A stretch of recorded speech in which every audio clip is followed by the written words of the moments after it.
everyone. I'm Chris Hernandez, and this is the Weekly Report, a look at news from the city of Kansas City, Missouri.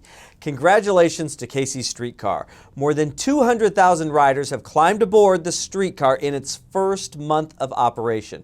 That's an average of more than 6,000 rides each day, and weekend ridership averages more than 9,000 rides each Saturday and Sunday.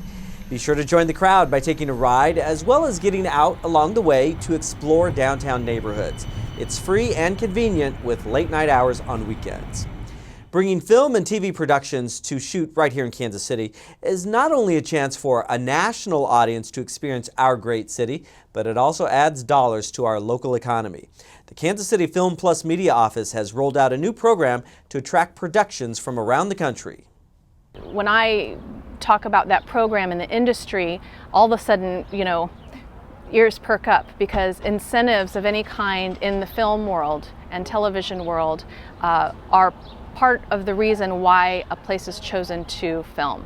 And now that Kansas City is literally the only city in America with a local incentive that doesn't also have a state incentive, that communicates to the industry that our city is extremely serious about bringing in their business, that we want it, we're film friendly, and we're using this to attract you. And people are definitely paying attention. It's only been live for short of 2 weeks now, and we're getting calls from all over the country and both coasts inquiring about the program.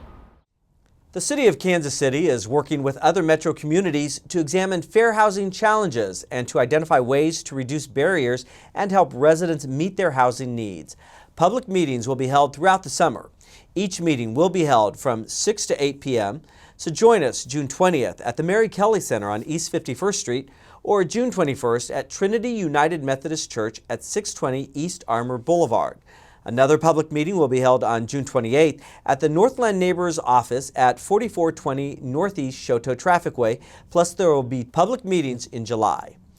One of the most common phone calls to the 311 Center is to ask about municipal court cases. We now have new online search tools to make it easier to find your court information. In fact, there are 6 different ways to search for cases. There is now a better way to pay your tickets online, plus the time to pay plan allows installment payments on court fines. More information can be found by visiting kcmo.gov and searching court. Now let's check out what's happening around some of the other city departments.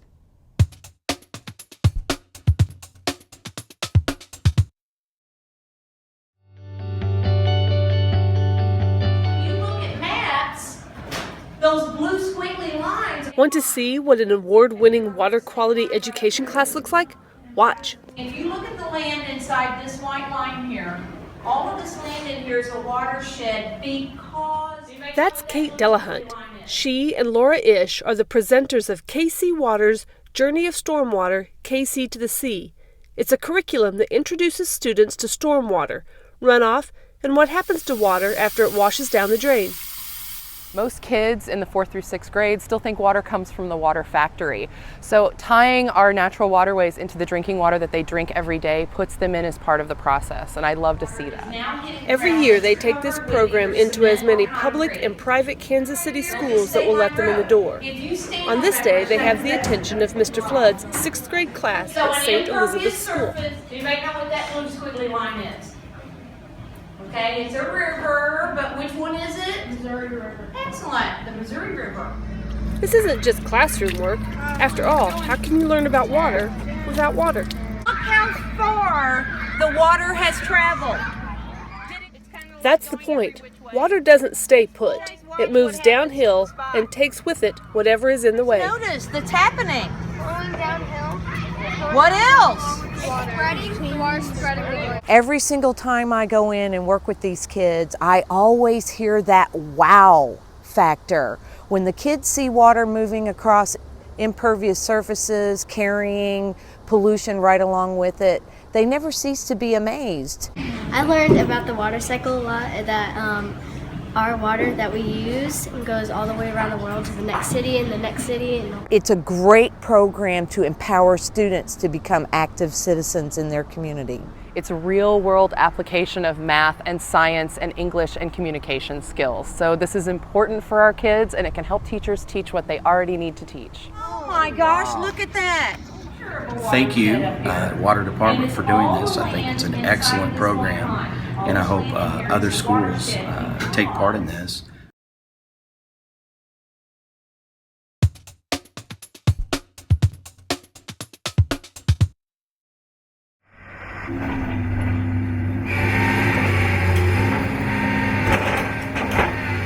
We introduced a resolution which calls for a strategic catalytic plan to be able to look at where the opportunities are for rehab. This is part of that process, and so there are some that are just beyond economically feasible repair, or where there's not much marketable use for the salvageable material. And so in those instances, oftentimes demolition is going to be the best option to be able to reinvent that space. Get an issue like this, you have vagrancy, you have criminal activity, you have insanitary conditions, so you've got properties that are then dangerous to children, attracting animals, every kind of thing. So in this type of instance, getting these buildings down quickly as possible allows us to stabilize the neighborhood.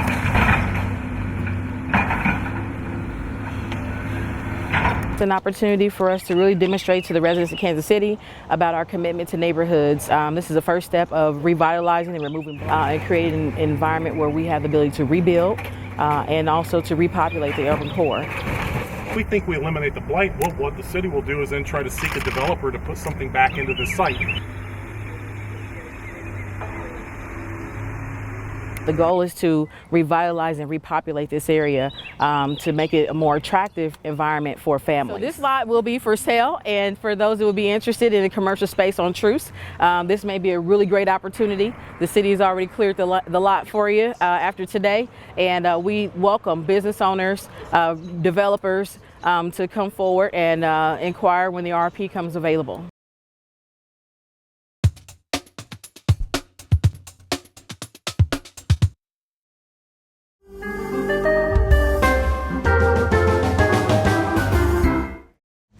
When an emergency occurs, the Kansas City Fire Department is there to assist. No one expects an emergency, but there are a few things we should know ahead of time, just in case.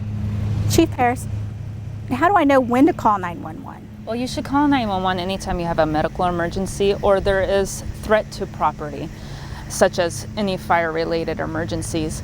Of course, if you have question on whether or not it is an emergency, always err on the side of caution and call 911. If I think I need to call 911, what should I do? Well, first off, don't panic. Find a phone and call 911. It may take a few seconds to get connected, but they will answer the phone. Just, again, don't hang up and don't panic. Well, then third, know what you will be asked. First, it's the where. Where is the emergency? Always be aware of your surroundings and where you are. Try to keep watch out for road signs, business names, intersections, whenever you may travel.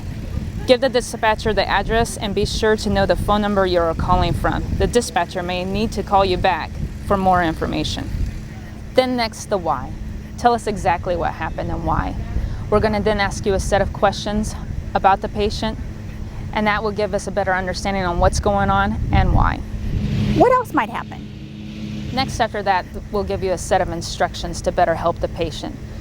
This can be anything from bleeding control, how to deliver a baby, CPR, choking instructions, or just the simple instructions on reassuring the patient that help is on the way. Don't give them anything to eat or drink. Unlock the door for us. Put away any family pets. Gather a list of their medicines.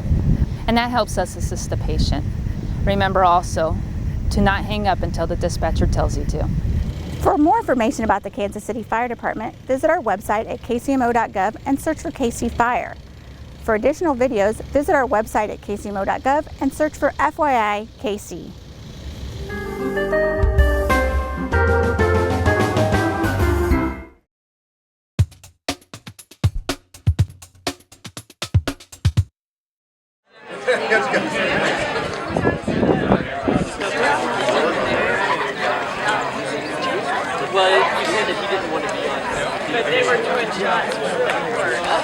This is a special day for Kansas City, and we're glad you could join us. The dedication of the Tom Watson Golf Academy has been a collaboration between Mr. Watson, the First Tee of Greater Kansas City, and the Kansas City Parks Department. You've got this perfect partnership. The First Tee of Kansas City, Kansas City, Missouri Parks and Recreation Department, and now what we're doing today, of course, is to put that final name on here, the most important name, and that's the Tom Watson Golf Academy. And Tom has been a true friend over these years, a great supporter of our community, synonymous with professional golf in Kansas City and the region, and also synonymous with professional golf throughout the United States and abroad. And he instills all those true qualities of development of youth, professionalism, integrity, honesty, and all those things that go with the game of golf, plus development of youth and development of our personnel. As you hear the motto of the First Tee, it's learning about the game of life through the game of golf. And that's really what this is all about. So bring you in to play golf, but learn what it is to be a young man or a young woman growing up today. Youth on Course is a program that supports the youth through the kids who can play and who understand the etiquette of the game to go out and play 15 different golf courses right now in Kansas City, and that number is going to increase.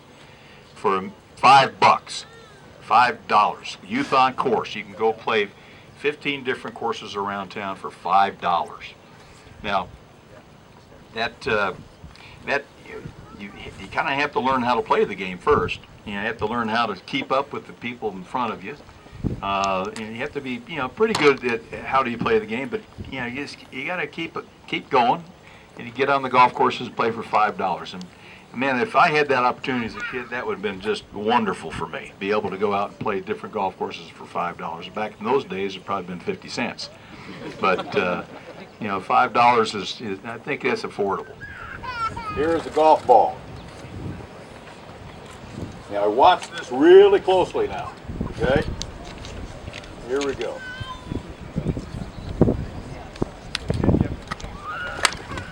Oh, man.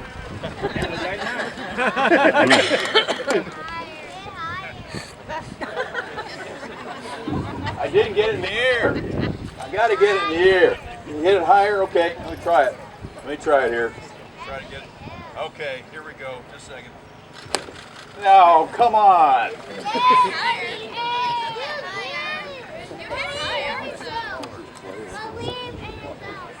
Believe in myself. Okay, here we go. I'm going to believe in myself here. Here we go. Just a second here. Here we go. Oh, come on. What'd you say? Use a tee? You know what? That's a good idea. I'm going to use a tee. I'm going to use a tee. Oh, bend my knees. Okay, I'm going to bend my knees a little bit more here. Okay. All right, here we go. All right, I'm going to tee it up here now. See? I got to tee it up here. Put that down so you can see. All right, now. Let us see here. Persevere, right? Here we go. Here we go. All right, here we go.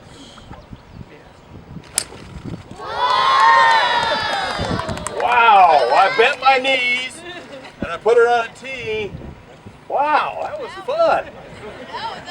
That was fun.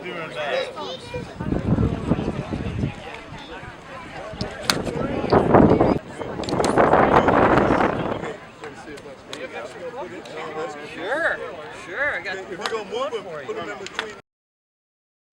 Join Feast Magazine and KC Parks for food truck events all summer long. Each month, from May through September, we'll highlight prominent fountains and parks throughout the city, while guests enjoy food from some of Kansas City's most popular food trucks.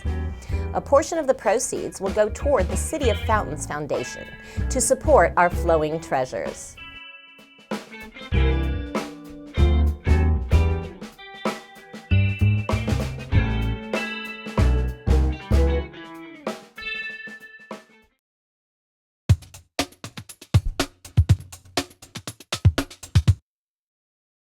Hi, I'm Consuelo Cruz with Culture and Creative Services, bringing you information about upcoming arts and cultural events that are brought to you with support of the Neighborhood Tourist Development Fund. Today we are in the historic Folly Theater, and I am with the Artistic Director of the Heartland Men's Chorus, Dustin Cates. Dustin, thank you so much for having us here and for telling us about what's happening on June 11th and 12th. You're celebrating your 30th anniversary with these performances here at the Folly Theater. But before we dive into the performances, can you give us a little historical background on how the chorus got started? Sure. The chorus was formed in 1986 at the height of the AIDS crisis and sort of the height of, a new generation of people coming out of the closet and dealing with being rejected by family and that sort of stuff. So the chorus really served as a home for those people, a family for those people who were otherwise rejected by friends, family, society in general. And over the past 30 years, while the focus has changed and broadened, we really serve as a community and a home still today. Great. And then your performances are going to be a historical overview of the 30 years of the chorus. But like with every chorus performance, you address relevant issues that cause us to also look forward. Can you give us, without too much information given away, can you tell us about some of the works that will be performed, including your newly commissioned work? Yeah, well, as you mentioned, the first half of the concert is a retrospective of the history of the chorus with special guests from our past. And then the second half is thematically surrounding the idea of rising and being our best and looking to the future. And so with that, we talk about what it's like to come home. We talk about various definitions of who we are, and then we celebrate this I Rise piece where we use 4 poems by Maya Angelou set by Kansas City composer Mark Hayes, who's really internationally known. And we're collaborating with the Kansas City Friends of Alvin Ailey, who will be doing a dance component for the piece. So we're very excited about it. That's great that you're incorporating more collaborations because you're also known for that. The Folly Theater has played an important role in the history of the Heartland Men's Chorus because the chorus has been performing here since the 1990s. Where else does the chorus go? What is your reach like? And can you tell us about the testimony tour? Sure. We perform throughout Kansas City. The Folly Theater is our home base. We perform at the Kaufman, various venues throughout the city.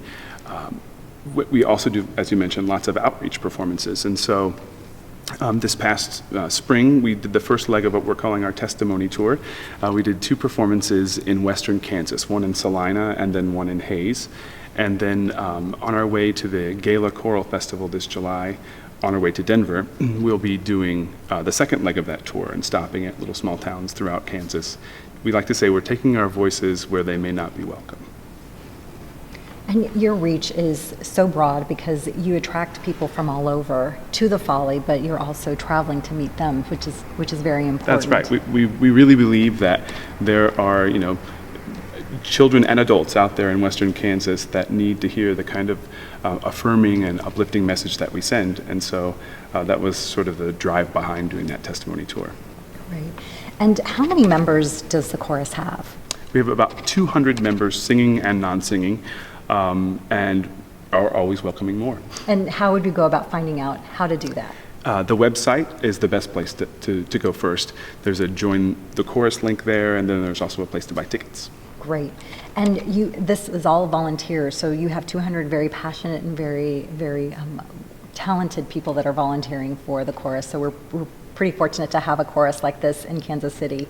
How would anyone go about purchasing tickets? You said the performances are June 11th and 12th here at the Folly Theater.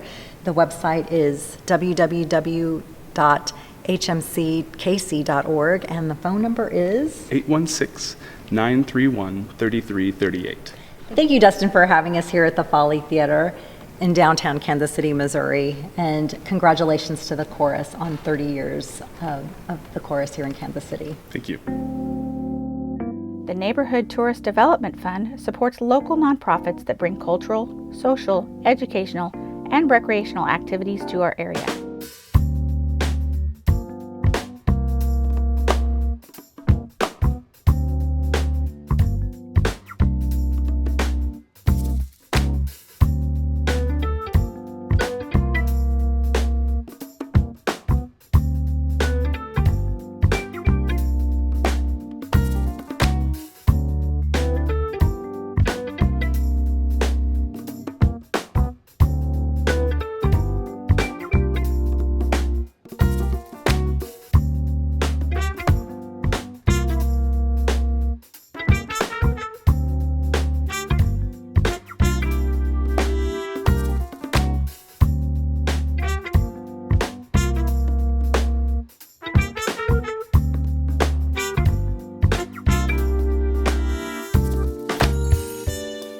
To learn about additional upcoming events, visit kcmo.gov/ntdf.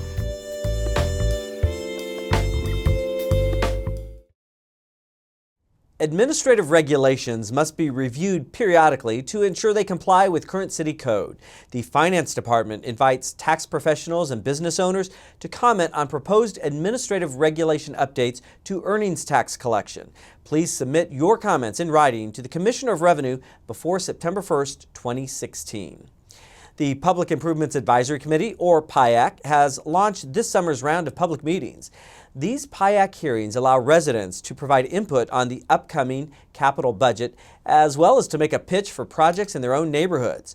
You can submit a PIAC proposal request through the end of August. Please go to kcmo.gov and search PIAC to find forms to submit, as well as the complete list of upcoming meetings, which we will now show you right here. And keep in mind there will be 2 meetings in each council district. Take a look.